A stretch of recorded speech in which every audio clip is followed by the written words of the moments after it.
Whereabouts are you at the moment? This looks like a hotel room. Yes, I'm in Denver right now. Denver, Colorado? Yeah. Nice. Got a little day off, and I've just been doing interviews and meetings all day, which is so fun.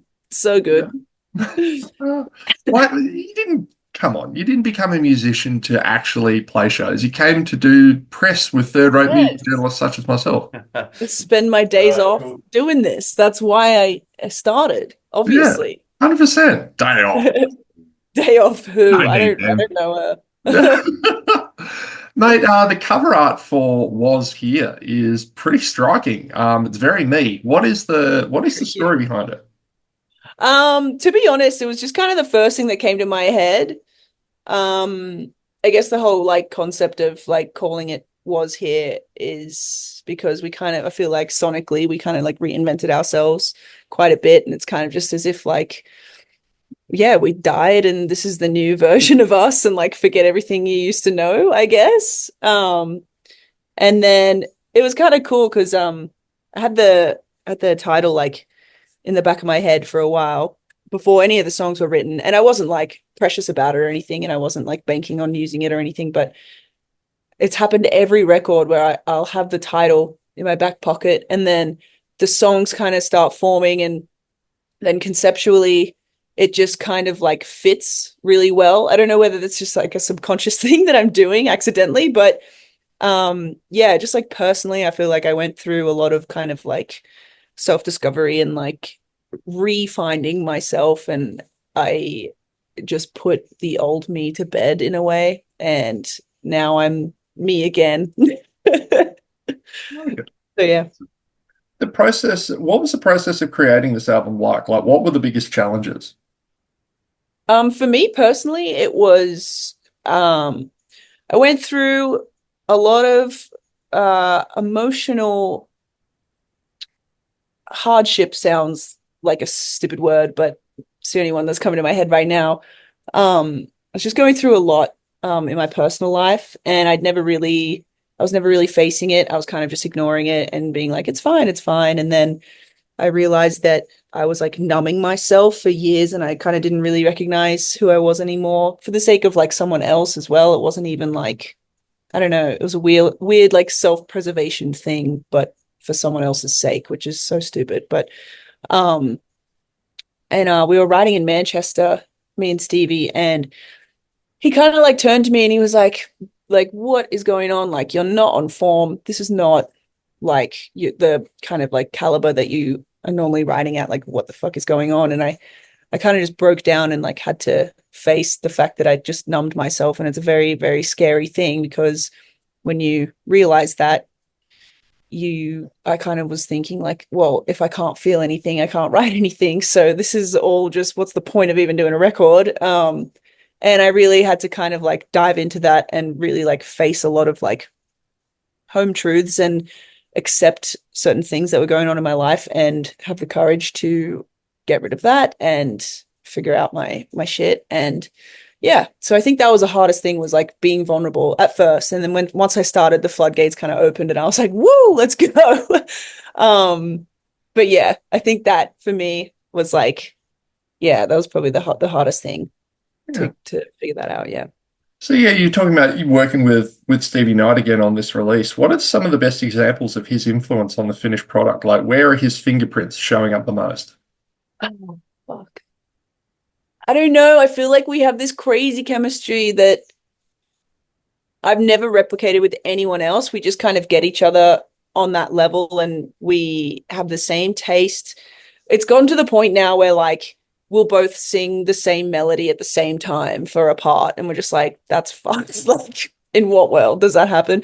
Or like we'll think of like a similar like lead riff or something, or like I don't know. So I feel like his fingerprints are everywhere, just like mine are too. So it's very, very much like a fully like collaborative effort, and his strengths are my weaknesses, and like vice versa. So it's all we all just like meet in the middle, and it's like, yeah, they're everywhere. The riff for Warzone is awesome. What inspired this track? Um, we wrote that in like 2022, and it was just the verses. We couldn't figure out a chorus for it for so long. Um, The riff, I don't even know. I literally can't even remember. Originally, it was written on like we recorded it on a really shitty acoustic guitar and just kind of left it and like fucked with it a bit and made it sound like really like fucked and disgusting. Um, and yeah, I think it just kind of evolved from there. I think it was also like kind of a bit of a different riff at first as well. But yeah, it was just that's the one song I just can't really remember like where the hell it came from because it was so long ago. But yeah. Fair.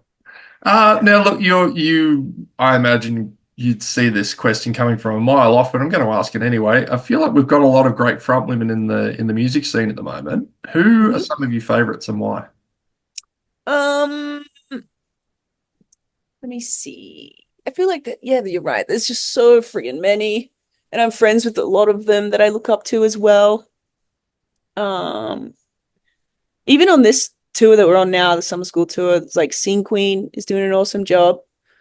Um, Honey Revenge, so Devon, legend. Lindsay from Paris, who features on our record, Bruises as well. Um, I feel like there's just so many, and everyone's doing a good job of not being like goody goody two shoes, like kind of vibe. And I think that's definitely a trope that happened like years ago. And I think everyone's kind of over that shit now. And it's like cool to see like women just be their damn selves and not feel like they have to fit a certain part or like be what someone else thinks a front woman should be. Do you know what I mean? Yeah. So can you kind of extrapolate on that? uh, what you were saying about you felt like there was a goody two shoes vibe. Do you think it's in like people were trying to not rock the boat, or Think so. I think so. Yeah. I mean, that was just my perspective even growing up. Like, you look at Avril Lavigne, for example, and I credit where credit's due. I needed Avril Lavigne when I was a kid, and I didn't know any better. Like, she was a punk rock chick, I guess, to my like 8-year-old brain. But looking back, I'm like, again, she was like kind of perfect. Like, she didn't really do anything like outlandish. And even if you look at I'm not trying to stir beef, nothing like that. But like you look at Taylor Swift and stuff like that, like they're never really like putting a foot out wrong.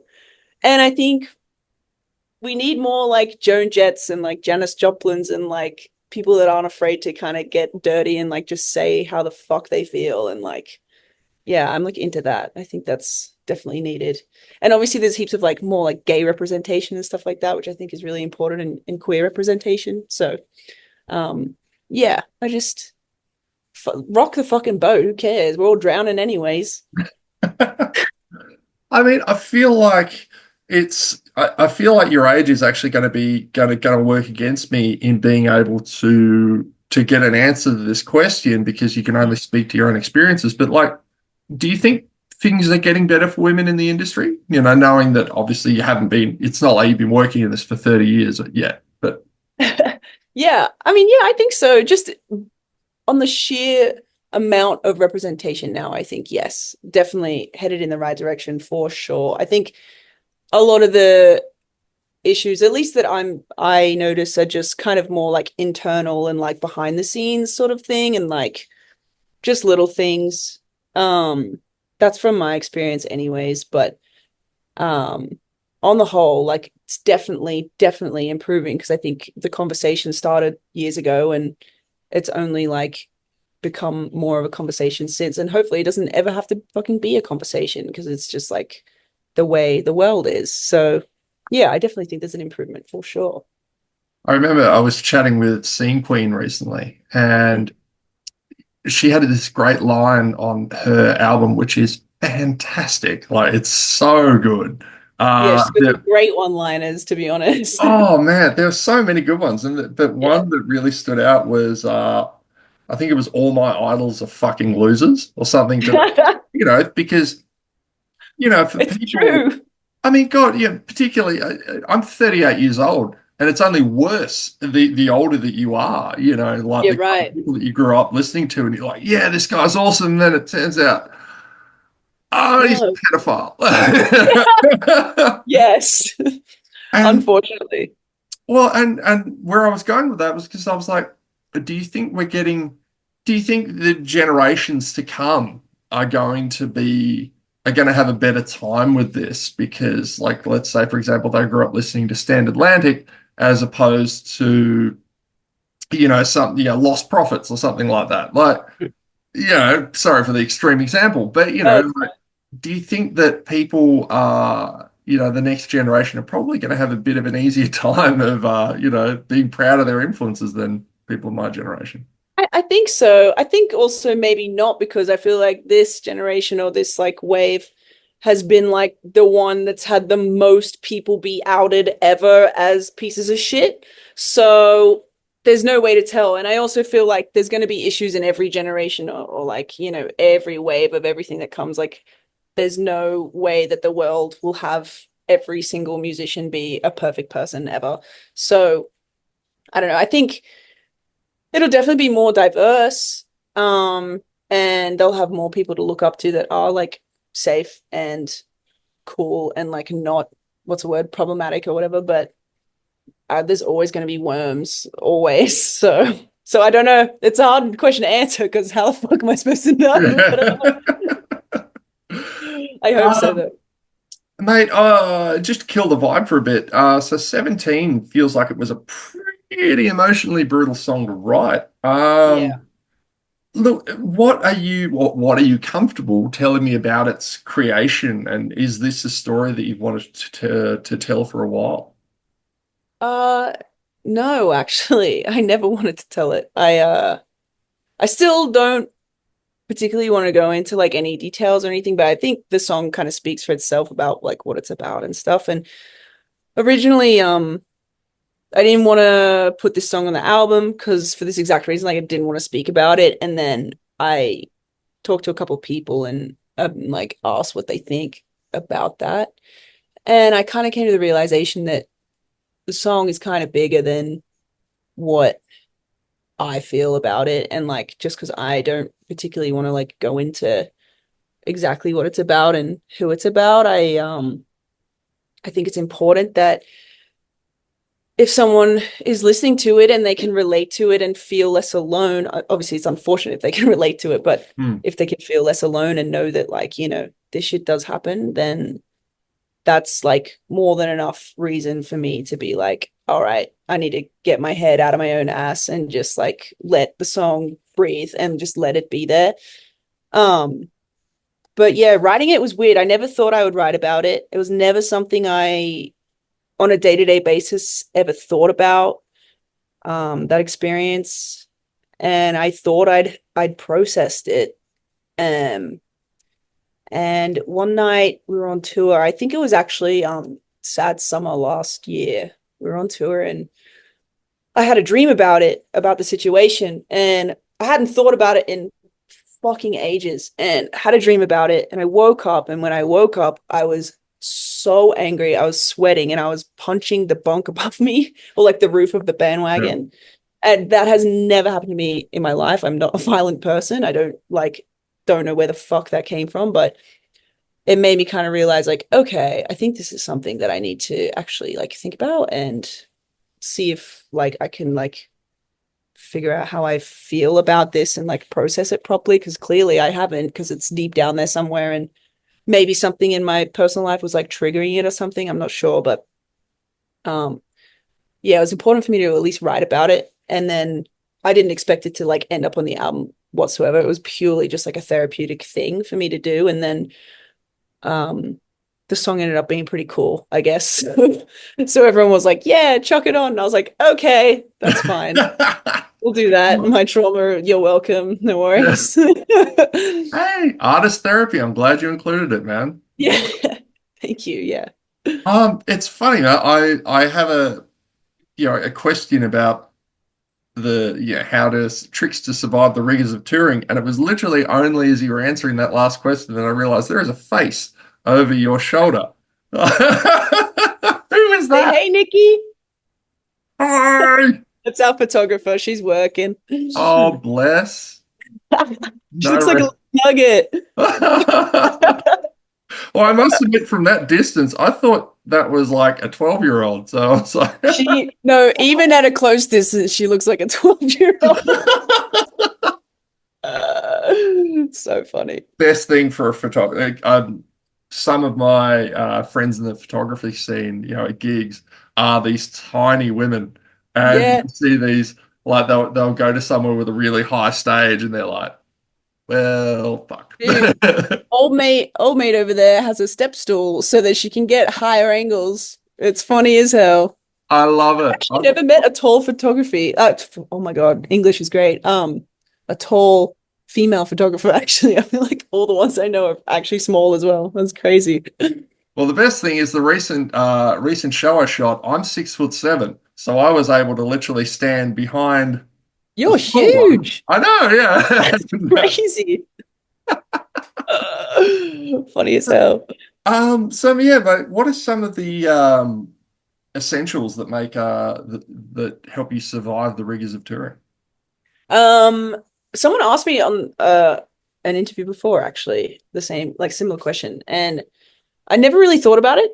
And I realized that just having people around you that feel like family and you're really close with and great friends with and that you trust is, for me, the most important thing. So I don't know what I would do if I couldn't like complain about my life every day to someone, like, or like if I'm feeling like a little blue, like I don't know how I would survive without like being able to tell someone about it or like confide in them.